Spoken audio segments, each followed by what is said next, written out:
Hello friends, welcome है आपका IAS point के यूट्यूब चैनल में। मैं सोनाली। मैंने जो आपकी पिछली क्लास दी थी वह थी पृथ्वी विज्ञान से रिलेटेड, जिसमें मैंने आपकी 2 क्लासेस ली थी।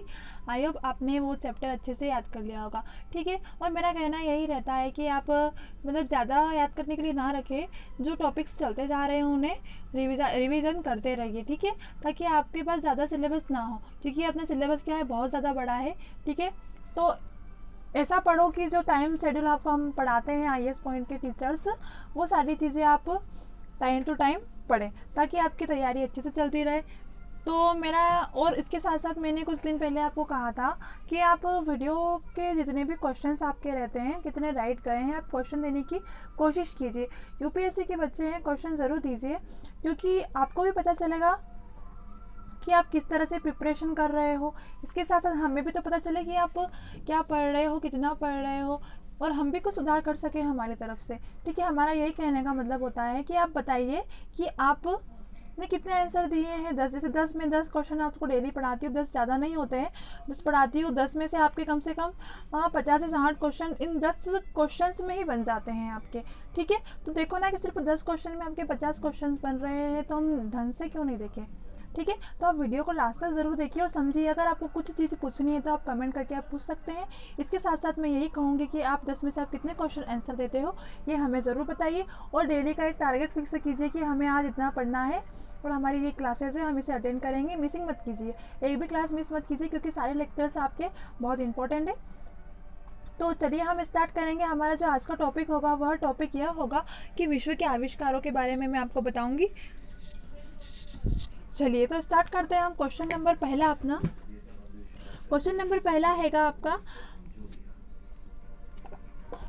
बॉल पॉइंट पेन का आविष्कार किया था। ठीक है, आगे देखेंगे, ऑप्शन देखेंगे। ऑप्शन नंबर ए है आपका वाटरमैन, ऑप्शन नंबर बी है आपका ऑस्कर, ऑप्शन नंबर सी है आपका विल्सन, और ऑप्शन नंबर डी हैगा आपका लाजलो बायरो। ठीक है, मैंने आपको शायद ये बॉल पॉइंट का एक क्वेश्चन पढ़ाया था। ठीक है, जिन बच्चों ने अच्छे से वीडियो देखा होगा वो तो बता ही देंगे। हाँ, तो चलिए, अगर आपको आंसर पता है तो आप ज़रूर कमेंट कीजिए। हाँ, तो चलिए हम देखते हैं वॉल पॉइंट पेन के बारे में। अब वॉल पॉइंट पेन कब आया था, प्रकाशित हुआ था, तो क्या हुआ था कि द्वितीय विश्व युद्ध के शुरू होने से पहले, मतलब कि तत्काल पहले, कब, 1938 में। 1938 में क्या था, आधुनिक वॉल पॉइंट पेन का आविष्कार। आधुनिक वॉल पॉइंट क्यों है यहाँ, अब देखो कुछ नई नई चीज़ें आती हैं तो हम उसे आधुनिक ही बोलते हैं।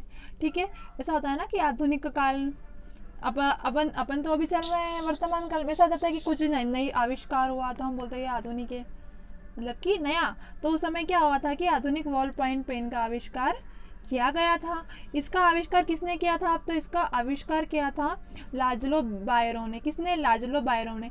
अब एक बात और देख लीजिए कि लाजलो बायरो को एक और नाम से जाना जाता है, वो नाम क्या हैगा, लेडिस्लाव जोस बीरो। ठीक है, लेडिस्लाव, देखो बता देती हूँ मैं आपको, लेडिस्लाव सहे लेडिस्लाव जोस बीरो। ठीक है, अगर आपकी जगह, अगर यहाँ पे लाजलो बायरो की जगह अगर लेडिस जोस बारो, मतलब कि दोनों नाम इन्हीं के आएंगे, लाजलो बायरो के ही हैं, तो आप कंफ्यूज मत होइएगा। हाँ, तो हमसे क्वेश्चन पूछा गया है कि वॉल पॉइंट पेन का आविष्कार किया था, तो किसने कहा था, लाजलो बायरो ने, मतलब कि लेडिस लाव जोस बीरो ने किया था। कब किया था, 1938 में किया गया था। क्लियर हो चुका है आपको। हाँ, तो चलिए अगले क्वेश्चन में चलते हैं। अगला क्वेश्चन है हमारा, लोगरिदम सारणी की खोज किसने की थी। ठीक है, आंसर जरूर दीजिए। ठीक है, ऑप्शन नंबर ए है आपका J Thomson, option number B है आपका John Napier, option number C है आपका पॉल एल्विच, ऑप्शन नंबर डी है आपका LG बेल। ठीक है, आंसर जरूर कमेंट कीजिए। चलिए तो हम देखेंगे कि लोगरिदम सारणी के बारे में। तो क्या हुआ था कि जो स्कॉटलैंड निवासी थे, स्कॉटलैंड का नाम सुना है आपने। ठीक है, निवासी थे, वहाँ के निवासी कौन थे, जॉन नेपियर द्वारा। कौन, जॉन नेपियर। ऑप्शन नंबर भी देखो आपका। हाँ, तो क्या है कि जॉन नेपियर द्वारा प्रतिपादित। प्रतिपादित का मतलब क्या होता है, प्रतिपादित का मतलब होता है निश्चित या निर्धारित। निश्चित या मतलब निश्चित कर लिया हो, निर्धारित कर दिया हो, उसे क्या कहा जाता है, प्रतिपादित। ठीक है, आगे देखेंगे कि नेपियर पर प्रतिपादित लघुगणक एक ऐसी गणितीय युक्ति है। अब देखो कि गणितीय का मतलब समझते हो आप, लघुगणक समझ लो कि जिसका मतलब होता है आधार पर दिया गया। मतलब कि क्या हो जाएगा कि नेपियर द्वारा प्रतिपादित मतलब कि निश्चित आधार पर दिया गया एक ऐसा गणितीय युक्ति है जिसके प्रयोग से गणनाओं को लघु या छोटा किया जा सकता है। यह किसने किया था? जॉन नेपियर ने। किस में कहा था? लॉगरिथम सारणी में। चलिए अगले क्वेश्चन पे चलते हैं। अगला क्वेश्चन है हमारा, शून्य की खोज किसने की थी? इंपॉर्टेंट क्वेश्चन है कि शून्य की खोज किसने की थी। चलिए हम चलेंगे, ऑप्शन देखो, ऑप्शन नंबर ए मिस्र के लोगों ने, ऑप्शन नंबर बी है आपका यूनानियों ने, ऑप्शन नंबर सी है आपका भारतीयों ने, और ऑप्शन नंबर डी है आपका उपरोक्त में से कोई नहीं। ठीक है, हाँ इसका आंसर तो पता होना ही चाहिए।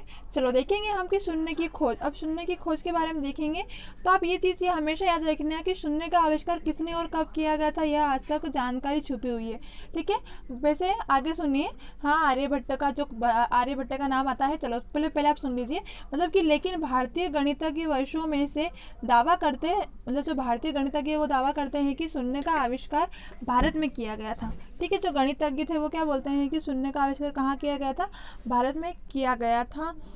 इसके साथ क्या है कि शून्य का आविष्कार भारत में 5वीं शताब्दी के मध्य में शून्य का आविष्कार किसने किया था? ऐसा बोला जाता है कि आर्यभट्ट जी ने किया है।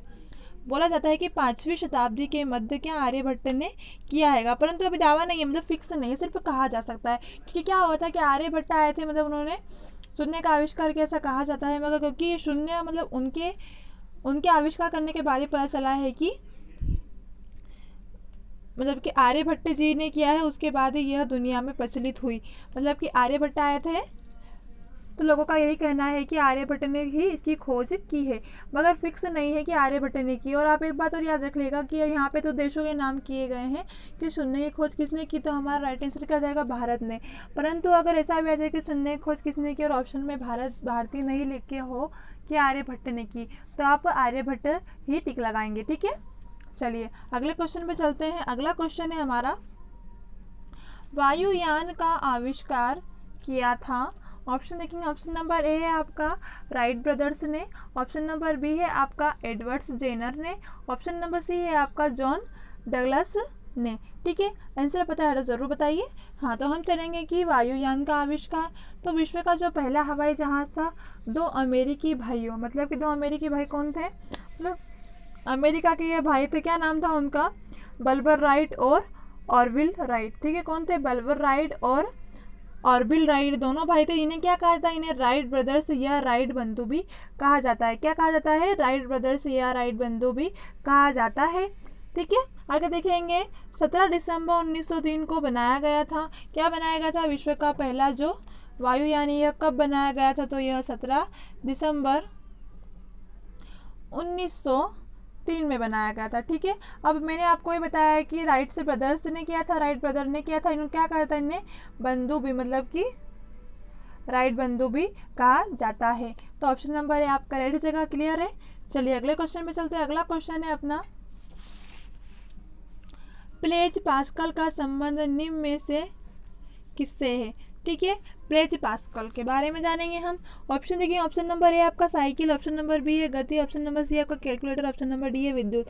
ठीक है, अब देखेंगे कि ब्लेज पास्कल के बारे में। तो ब्लेज पास्कल फ्रांसीसी गणितज्ञ, भौतिक और धार्मिक दार्शनिक थे। कौन थे यह एक फ्रांसीसी गणितज्ञ भी थे, गणितज्ञ के साथ साथ भौतिज्ञ भी थे और धार्मिक दार्शनिक भी थे।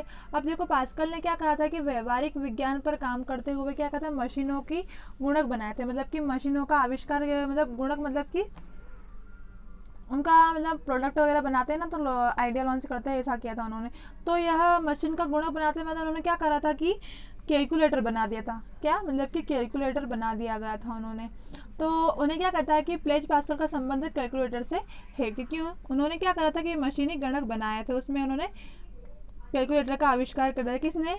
ब्लेज पास्कल ने। अब यह कौन थे? तो यह एक फ्रांसीसी गणितज्ञ, भौतिकज्ञ और धार्मिक दार्शनिक थे। क्लियर है? चलिए अगले क्वेश्चन में चलते हैं। अगला क्वेश्चन है हमारा, पौधे में जीवन होता है, इस बात की खोज किसने की थी? ऑप्शन देखो, ऑप्शन नंबर ए है आपका एडवर्ड जेनर ने, option number B Jagdish Chandra Bose ने, option number C Louis Pasteur ने, ऑप्शन नंबर डी है आपका डार्विन ने। ठीक है, तो हम देखेंगे कि पौधों में भी जीवन होता है, ठीक है, मतलब कि पौधे भी विकास होते हैं, मतलब कि वो सांस ले सकते हैं, पानी वगैरह पी सकते हैं, ऐसा किसने कहा था, ठीक है। साल 1901 में, मतलब कि 10 मई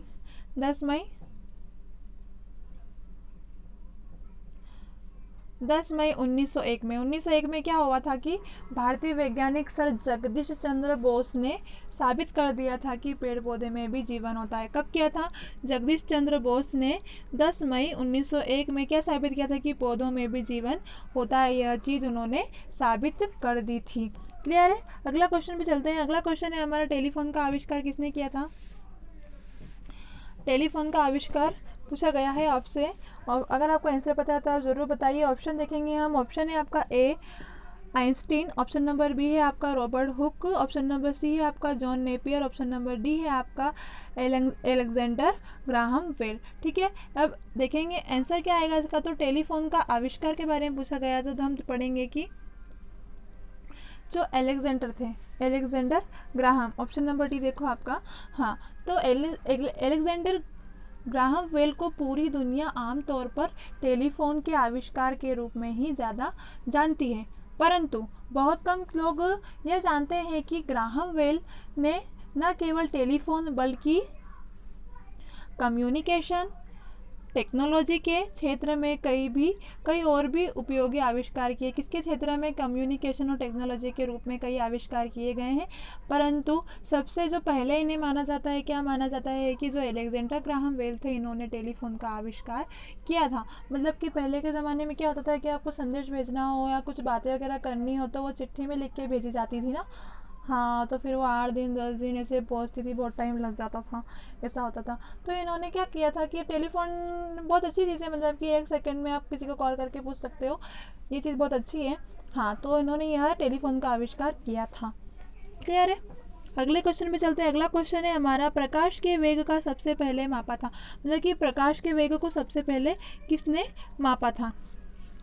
ऑप्शन देखेंगे। ऑप्शन नंबर ए है आपका रोमर ने, ऑप्शन नंबर बी है आपका थॉमस अल्वा एडिसन ने, ऑप्शन नंबर सी है आपका जेम्स वाट, और ऑप्शन नंबर डी है आपका फेराडे ने। तो हम देखेंगे कि प्रकाश का वेग सितंबर 1676 में रोमर ने बताया था कि प्रकाश का वेग तीव्र होने के बावजूद परिमित है। परिमित है मतलब ये किसने बताया था? प्रकाश का वेग रोमर ने। ठीक है, रोमर ने क्या बताया था कि प्रकाश का वेग तीव्र हो, मतलब बहुत अधिक होने के कारण ये क्या है? परिमित है, मतलब कि इसका वेग अधिक है। बृहस्पति के एक उपग्रह ईओ ग्रहणों के अंतरकाल में पृथ्वी से संबंधित दूरी के बदलने से होने वाले परिवर्तन का अध्ययन कर। क्या कहता है इन्होंने? पृथ्वी से संबंधित दूरी है, किससे? बृहस्पति से जितनी भी दूरी है, यह जब दूरियां बदलती है, देखा हमने पृथ्वी हमारी घूमती रहती है, तो क्या होता है कि बदलने होने वाले परिवर्तन के अध्ययन कर रोमन ने प्रकाश को पृथ्वी की कक्षा के व्यास को पार करने में लगने वाले काल को निकालने का तरीका सुझाया था। मतलब कि जब पृथ्वी घूमती है तो उसी कारण क्या होता है? दिन रात होता है, आप सभी ये बात जानते हैं। तो उसका कहना, उन्होंने ये देखा था कि पृथ्वी मतलब कितने टाइम में घूमती है और इसका वेग जो है वो कैसे नापते हैं। यह चीज़ किसने बताई थी? रोमन ने यह चीज़ बताई थी कि प्रकाश के वेग को सबसे पहले मापा था इन्होंने। कब नापा था? तो सितंबर 1676 में। ठीक है, समझ आ गया होगा, क्लियर है। चलो अगले क्वेश्चन में चलते हैं। अगला क्वेश्चन है हमारा, डॉक्टरी थर्मामीटर का आविष्कार किसने किया था? ऑप्शन देखो। ऑप्शन नंबर ए आपका न्यूटन ने, ऑप्शन नंबर बी है आपका फ़ारेनहाइट ने, ऑप्शन नंबर सी है आपका लुईस पाश्चर ने, ऑप्शन नंबर डी उपरोक्त में से कोई नहीं। ठीक है, अब हम देखेंगे कि डॉक्टरी थर्मामीटर के बारे में। तो क्या हुआ था? पहला विश्वसनीय थर्मामीटर डच वैज्ञानिक जिनका नाम क्या था? डेंसिल ग्लोबल फ़ारेनहाइट। अब देखो, जो फ़ारेनहाइट थे इनका पूरा नाम क्या था? डेंसिल ग्लोबियल। ठीक है, डेंसिल ग्लोबियल भी लिखा हुआ आ जाता है कहीं कहीं पे, और कहीं कहीं पे होता है फ़ारेनहाइट लिखा हुआ रहता है, तो आप कंफ्यूज मत होइएगा। तो डेंसिल ग्लोबियल फ़ारेनहाइट द्वारा बनाया गया था, जो शराब और पानी की जगह पारा इस्तेमाल करता था। ठीक है, क्या जो शराब और पानी की जगह क्या करता, पारे का इस्तेमाल करता था। थर्मामीटर का आविष्कार ने कई मायनों में मानवता को मदद की है। थर्मामीटर से क्या डॉक्टर साहब देख लेता है कि बीपी की बुखार कितना है। ये मतलब बहुत ज़्यादा अच्छी चीज़ है। मतलब बहुत सारे टेस्ट वगैरह नहीं करने पड़ते, पहले टेस्ट वगैरह करो, बहुत टाइम रिपोर्ट आने में, ये मतलब बहुत सारी लफड़े रहते थे। अब क्या है कि इतने हमारे विज्ञान ने इतने सारे आविष्कार कर लिए है कि बड़ी से बड़ी बीमारियों का भी अब पता लगाया बहुत आसानी से जा सकता है। ठीक है, तो क्या हुआ था कि पहला जो डॉक्टर थर्मामीटर का आविष्कार था वह किसने किया था, तो वह फ़ारेनहाइट ने किया था। चलिए अगले क्वेश्चन में चलते हैं। अगला क्वेश्चन है हमारा, ऑक्सीजन की खोज किसने की थी।